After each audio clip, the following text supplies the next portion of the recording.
बिस्मिल्लाहिर्रहमानिर्रहीम। अस्सलाम वालेकुम। कैसे हैं स्टूडेंट्स? उम्मीद है कि सब खैरियत से होगी। लिसानुल हिसाब के नए लेक्चर के साथ हम मौजूद हैं।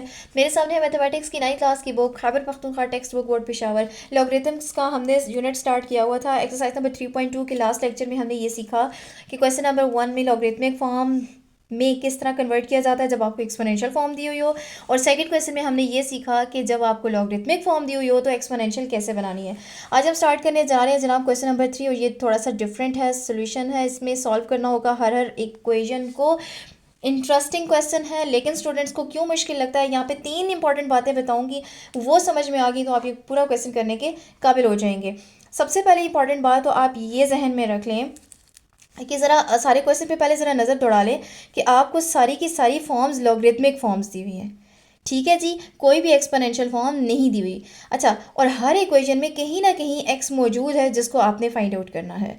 कहीं पे एक्स आइसोलेटेड फॉर्म में है यानी अकेला है, जिसको आपसे सिंपली सॉल्व किया जा सकता है जिसको। कहीं पे एक्स बेसिस में आया हुआ है, ठीक है, ये देखिए यहाँ पे भी बेस में है। कहीं पे एक्स लॉग के साथ आया हुआ है। तो पहली बात तो ये जहन में रख लें कि जब आपको किसी इक्वेशन में एक्स को फाइंड आउट करना है और आपके पास लॉगरिथमिक फॉर्म है तो फिर तो आप इसको फाइंड ही नहीं कर सकते। तो अपनी आसानी के लिए आप इस एक्स को फाइंड आउट करने के लिए सबसे पहले इस लॉगरिथमिक फॉर्म को एक्सपोनेंशियल में चेंज करें। इसीलिए उसने पहले हमें ये कन्वर्जन सिखा दी थी क्वेश्चन नंबर 2 में, कि जब आपको लॉगरिथमिक फॉर्म दी हुई हो तो पहले आप इसको एक्सपोनेंशियल में चेंज करें। फिर हम एक्सपोनेंशियल फॉर्म्स को जो इक्वेशंस में आ जाएगी वहाँ पे सॉल्व करना इतना ज़्यादा मुश्किल नहीं है। ठीक है जी, मेरे ख्याल से ये इंपॉर्टेंट पॉइंट आपको समझ में आ गया है और यही पहली बात थी। ठीक है जी, क्वेश्चन मैंने अपने पास नोट डाउन कर लिया है। पहला पार्ट है हमारे पास log of 125 to the base square root of 5 is equal to x. पढ़ना मैंने आपको सिखा दिया था, भूल गए तो कोई बात नहीं, नए सिरे से सीख लें। आपको ये पढ़ना आना चाहिए कि लॉगरिथमिक फॉर्म को किस तरह से पढ़ा जाता है। This is log of 125 to the base 5 square root of 5 is equal to x.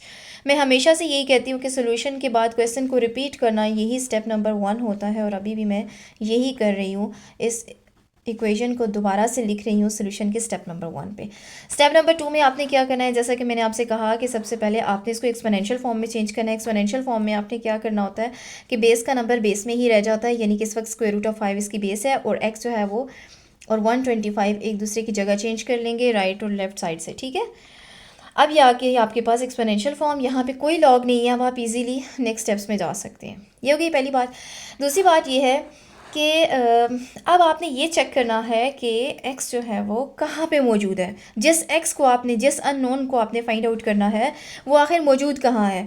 क्या वो किसी की बेस में है, क्या वो पावर में है, या वो इक्वालिटी के राइट हैंड साइड पे आइसोलेटेड फॉर्म में है, यानी अकेला है जिसके साथ एक्स्ट्रा कोई term add subtract multiply divide नहीं हो रही। ठीक है जी, इसके लिए आपको क्या करना है, अब आप देखें इस वक्त क्वेश्चन में हमारे पास x जो है वो पावर में आ रहा है। इसका तरीका ये होगा कि आप ज़रा गौर कीजिए। पहले तो आप ये देखें स्क्वायर रूट ऑफ 5 का मतलब ये है कि 5 पावर 1/2।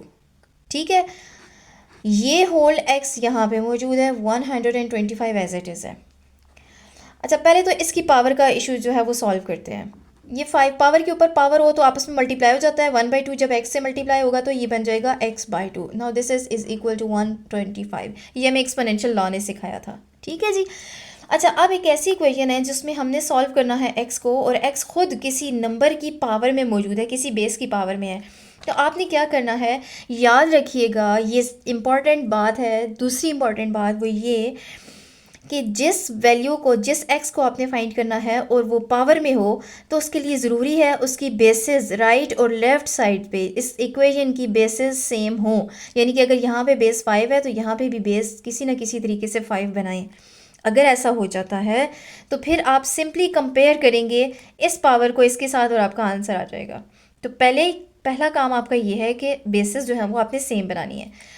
ठीक है जी, अब आपने बेस कैसे सेम बनानी है। This is 5 power x/2 and this is 125। 125 can be written as 5 power 3। ठीक है, 5 को 3 टाइम्स मल्टीप्लाई कीजिए। देखें, अब बेसिस कंपेयर की जा सकती हैं, तो अब आप कह सकते हैं x/2 इज इक्वल टू 3। आप यहाँ पे लिखेंगे बाय कंपेयरिंग, सिर्फ कंपेयरिंग लिख दें, बाय कंपेयरिंग लिख दें, बाय कंपेयरिंग बेसिस लिख दें, बस काफ़ी है। ठीक है, कंपेयर करने से क्या हुआ, हमें पता ये चला कि x/2 यानी ये वाली पावर इक्वल है 3 के, यानी इस पावर के। तो क्या अब 9th क्लास के स्टूडेंट के लिए इसको सॉल्व करना मुश्किल है? बिल्कुल भी नहीं। एक ऐसी इक्वेशन जिसमें सिर्फ एक्स को आइसोलेट करना है और आपका आंसर आ जाए। तो स्टेप नंबर 3 यानी तीसरी इंपॉर्टेंट बात ये है कि अब एक्स को आइसोलेट कीजिए और अपना आंसर ले आइए। तो यहाँ पे क्या हो जाएगा, X is equal to 2 divide हो रहा है, दूसरी साइड पे जाके मल्टीप्लाई हो जाएगा, 2 into 3 is 6, so the value of x is 6। ठीक हो गया जी। मैं फिर से दोहरा देती हूँ, आपने सबसे पहले क्या करना है, जो लॉगरिथमिक फॉर्म होगी उसको कन्वर्ट करना है एक्सपोनेंशियल में। फिर इस क्वेश्चन में हमने ये सीखा कि अगर जिस एक्स को फाइंड करना है वो पावर में मौजूद है तो उसकी बेसिस को सेम बनाने की कोशिश करें। जब ऐसे बन जाएं तो पावर्स को कंपेयर कर लें और आपके पास रिजल्ट आ जाएगा। ठीक है, हम आगे जाएंगे और फिर हम सीखेंगे कि अगर ऐसा केस ना हुआ जिसमें पावर्स एक्स जो है वो इस वक्त एक्सपोनेंट में आ रहा था, अगर ऐसा ना हुआ तो तब हम क्या करेंगे। इस टाइप का क्वेश्चन देखें, आपको मिल रहा है यहाँ पे पार्ट नंबर 3 में। ठीक है, ये जिस तरह का भी गिवन है, बाकी डिफरेंट है। एनीवेज हम तरतीब से चलते हैं और फिर जब किसी और तरीके का आया तो मैं आपको साथ साथ एक्सप्लेन करती हूँ। जी, पार्ट नंबर 2 है हमारे पास, log of x to the base 4 is equal to -3। सबसे पहला स्टेप तो वही होगा कि इसको ज़रा एक्सपोनेंशियल फॉर्म में पहले चेंज करते हैं। 4 आ जाएगा बेस में, -3 पावर में इज़ इक्वल टू एक्स। इस पर ज़्यादा बात नहीं करूँगी, हम सेकंड क्वेश्चन में सीख चुके हैं। ये हो गई जनाब एक्सपोनेंशियल फॉर्म। ठीक है, अच्छा अब एक ऐसी इक्वेशन है जिसमें x पहले से आइसोलेटेड है और जस्ट हमने इसको सॉल्व करना है और वो हमारा आंसर हो जाएगा, यानी कि x। इसमें किसी कंपैरिजन की ज़रूरत नहीं है, x ऑलरेडी आइसोलेटेड है। फर्स्ट वाले पार्ट में x आइसोलेटेड नहीं था बल्कि पावर में था। ठीक है जी, ये बड़ी इंपॉर्टेंट बात है जो स्टूडेंट्स को बहुत कम समझ आती है। यहाँ पे वो कंपेयर करना शुरू कर देते हैं। भाई आप किसको कंपेयर करेंगे, ये सीधी सीधी एक इक्वेशन है कि x की वैल्यू है 4 पावर -3। इसको आप सॉल्व कीजिए, नेगेटिव पावर को ज़रा पॉजिटिव बनाइए तो 4 डिनोमिनेटर में जाएगा, तो ये बनेगा 4 पावर +3। ठीक है, ये एक्सपोनेंशियल लॉ था जिसको मैंने अभी यूज़ किया है। अब क्या होगा, अब इसको सॉल्व कीजिए, 1 डिवाइडेड बाय 4 पावर 3 का मतलब है 4 इंटू 4 इंटू 4, 3 टाइम्स मल्टीप्लाई करना है। 4 4 ज़ा 16 एंड 16 4 ज़ा 64, सो 1/64 इज़ इक्वल टू x। और अगर मैं रिफ्लेक्सिव प्रॉपर्टी यूज़ करूँ तो मैं यूँ कह सकती हूँ कि x is equal to 1/64 and that is your answer. ठीक है जी, ये तो बहुत ही आसान पार्ट था। इसका मतलब है इस टाइप का जो क्वेश्चन होगा जिसमें लॉग डायरेक्ट x पे अप्लाई हो रहा है, और अब हम ज़रा एक नज़र दौड़ा लेते हैं कि ऐसा कहाँ कहाँ है, तो वो आपके पास आसान होगा। देखिए जी, यहाँ पे हो रहा है, इसके अलावा लॉग एक्स पे 5th पार्ट में अप्लाई हो रहा है, इसके अलावा ये देखिए यहाँ पे भी कहीं ना कहीं एक्स आ रहा है, सही है, और इस तरह से 9th पार्ट में भी आ रहा है। ठीक हो गया, अब चलते हैं जी पार्ट नंबर 3 पे। पार्ट नंबर 3 में हमारे पास बिल्कुल फर्स्ट पार्ट की तरह है, इसको मैं लिख लूँ फिर एक्सप्लेन करती हूँ। ये बिल्कुल फर्स्ट पार्ट की तरह है। ठीक है, सबसे पहले क्या करना है, हमने इसको एक्सपोनेंशियल फॉर्म में चेंज करना है। बेस का नंबर बेस में है और ये नंबर्स आपस में जगह चेंज करेंगे, x यहाँ आ जाएगा, 9 यहाँ आ जाएगा। ये हो गई जनाब एक्सपोनेंशियल फॉर्म। अब जैसे x को आपने फाइंड करना है वो किसी बेस की पावर में मौजूद है, तो यहाँ की बेस और राइट हैंड साइड वाली बेस को सेम होना चाहिए। अब 81 है तो यहाँ पे 9 है, तो हम 81 को 9 बना सकते हैं, जैसा कि 9 9 ज़र 81 होता है, यानी 81 can be written as 9 square whole power x अपनी जगह पे है। और यहाँ पे देखिए सिंपल 9 है और इसको आप सिंपल 9 पावर 1 भी कह सकते हैं। ठीक है, ताकि कंपैरिजन में आसानी हो। अभी भी ज़रा एक काम कर लें पहले, वो ये कि जब पावर के ऊपर पावर होती है तो वापस में मल्टीप्लाई हो जाती है। Now this is 9 power 2 x is equal to 9 power 1। अब देखिए जिन x को फाइंड करना है और उसको सिर्फ कंपेयर करना बाकी है, लेकिन उसके लिए ज़रूरी है कि बेसिस सेम हो, और इस वक्त हमारे पास बेसिस सेम हो चुकी हैं। ठीक है, अब आप आराम से कह सकते हैं कि बाय कंपेयरिंग, कि हमने जब इसको कंपेयर किया तो हमें पता चला कि 2x इज़ इक्वल टू 1। और 9th क्लास के स्टूडेंट के लिए ये इक्वेशन सॉल्व करना इंतहाई आसान है। 2 मल्टीप्लाई हो रहा है तो राइट हैंड साइड पे जाके डिवाइड हो जाएगा, सो 1/2 इज़ योर आंसर।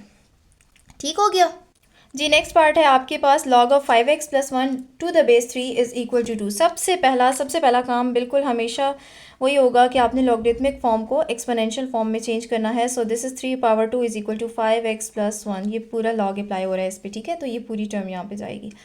अच्छा, क्या 3 स्क्वायर को आप चेंज कर सकते हैं? मेरे ख्याल से चेंज कर सकते हैं, इसको आप सॉल्व कर लें। 3 square is 9, 9 is equal to 5x + 1। देखने में कितना मुश्किल क्वेश्चन लग रहा था और करने में कितना ही आसान है। और आप देखें कि जिस x को सॉल्व करना है वो ना किसी की बेस में है ना किसी की एक्सपोनेंट में आ रहा है, बल्कि सीधा सीधा एक इक्वेशन में, जैसे अलजबरा में आप सॉल्व करते हैं। ये अलजबरा की एक सिंपल सी इक्वेशन, इसको आपने सॉल्व करना है। सबसे पहले 1 को शिफ्ट करेंगे तो 9 - 1 इज़ 8। ठीक है जी, फिर इसके बाद x को आइसोलेट करने के लिए 5 का यहाँ से जाना ज़रूरी है, 5 मल्टीप्लाई हो रहा है तो राइट हैंड साइड पे सॉरी लेफ्ट हैंड साइड पे जाके डिवाइड हो जाएगा। सो 8/5 इज़ इक्वल टू x, और अगर मैं रिफ्लेक्सिव प्रॉपर्टी यूज़ करूँ तो मैं कह सकती हूँ कि x इज़ इक्वल टू 8/5, और आखिर में एक स्टेटमेंट लिख लीजिएगा कि सो the value of x is 8/5। ठीक है जी, अपना वक्त बचाने के लिए मैं यहाँ पे मेंशन नहीं करी, सिर्फ ओरल बोल रही हूँ आपको। ठीक हो गया जी। Now look at the fifth part of this question. यहाँ पे लॉग एक्स के ऊपर अप्लाई हो रहा है, बिल्कुल जिस तरह से सेकंड पार्ट में लॉग एक्स के ऊपर अप्लाई हो रहा था। ठीक है जी, परेशान नहीं होना किसी भी क्वेश्चन से, ये बहुत सिंपल और इंटरेस्टिंग क्वेश्चन है। Log of x to the base 2 is equal to 7। सबसे पहला स्टेप नंबर 1 वही है कि इसको सबसे पहले आप जो है वो एक्सपोनेंशियल फॉर्म में चेंज करें, यानी कि 2⁻7 इज इक्वल टू एक्स। ठीक है जी। अब जिस एक्स को आपने फाइंड करना है वो तो आइसोलेटेड भी है, ना किसी की बेस में है ना किसी की पावर में है, बिल्कुल सिंप्लीफाइड फॉर्म में है। 2⁻7 का मतलब ये है कि 2 को 7 टाइम्स आपने मल्टीप्लाई करना है। 2 into 2 into 2 into 2 into 2 into 2, 1 2 3 4 5 6, और ये हो जाएगा 7 टाइम्स मल्टीप्लाई। ठीक है जी, इसको आप सॉल्व करेंगे तो आपके पास तकरीबन आ जाएगा 4 4 4 16 4 64 2 128। ठीक है जी, और रिफ्लेक्सिव प्रॉपर्टी यूज़ करूँ तो मैं कह सकती हूँ कि x is equal to 128, so the value of x is 128। ठीक है जी, मैं उम्मीद करती हूँ कि आपको ये क्वेश्चन समझ में आ रहे हैं, ये सिंप्लीफाइड फॉर्म हो गई है। ठीक है जी, चलते हैं जी नेक्स्ट पार्ट की तरफ। पार्ट नंबर 6 क्या है हमारे पास? Log of 0.25 to the base x is equal to 2। अब यहाँ पे पॉइंट दे के उसने थोड़ा सा परेशान करने की कोशिश की है, लेकिन आपने नहीं होना परेशान, थोड़ा सा फ्रैक्शनल फॉर्म दे दी है आपको, बस अगर प्रोसीजर आता है तो ये बिल्कुल भी मुश्किल नहीं है। लेकिन एक बात जो यहाँ पे नोट करने वाली है वो ये है कि इससे पहले हमने जितने भी पार्ट्स किए वहाँ पे लॉग की बेस में कहीं भी x नहीं आ रहा था। इस क्वेश्चन में लॉग की बेस में x आ रहा है, नेक्स्ट क्वेश्चन में भी लॉग की बेस में x है, उससे नेक्स्ट क्वेश्चन में भी लॉग की बेस में x है, यानी ये तीनों के तीनों पार्ट्स एक तरतीब से एक प्रोसीजर से सॉल्व होंगे। ठीक है जी, तो देखते हैं ये किस तरह से सॉल्व होंगे जी। सबसे पहले स्टेप नंबर 1 ये है कि हमने इसको एक्सपोनेंशियल फॉर्म में चेंज करना है। x जो है वो बेस में है, बेस में ही रहेगा, पावर 2 इज़ इक्वल टू 0.25। ठीक है, अब देखें जी जिस x को आपने फाइंड आउट करना है वो बेस में मौजूद है, तो इसका एक तरीका ये है कि दोनों की पावर्स को सेम, इक्वालिटी की लेफ़्ट साइड पे भी और इक्वालिटी के राइट साइड पे भी पावर्स को आप सेम बनाएं, यानी यहाँ अगर पावर 2 है तो यहाँ पे भी पावर 2 बन जाए, तो फिर आप सिंपली इसको सॉल्व कर लें। एक तरीका तो ये है। दूसरा तरीका ये है कि देखिए एक्स स्क्वायर है तो आप स्क्वायर रूट ले लें, अगर इसका भी स्क्वायर रूट लेना आसान है तो क्या हो जाएगा, x is equal to square root of 0.25। ठीक है, and that is equal to 0.5। ठीक है, और it can be written as 0.5 या 1/2 भी कह सकते हैं, दोनों तरीक़ों से आंसर ठीक है और ये तो सॉल्व हो गया।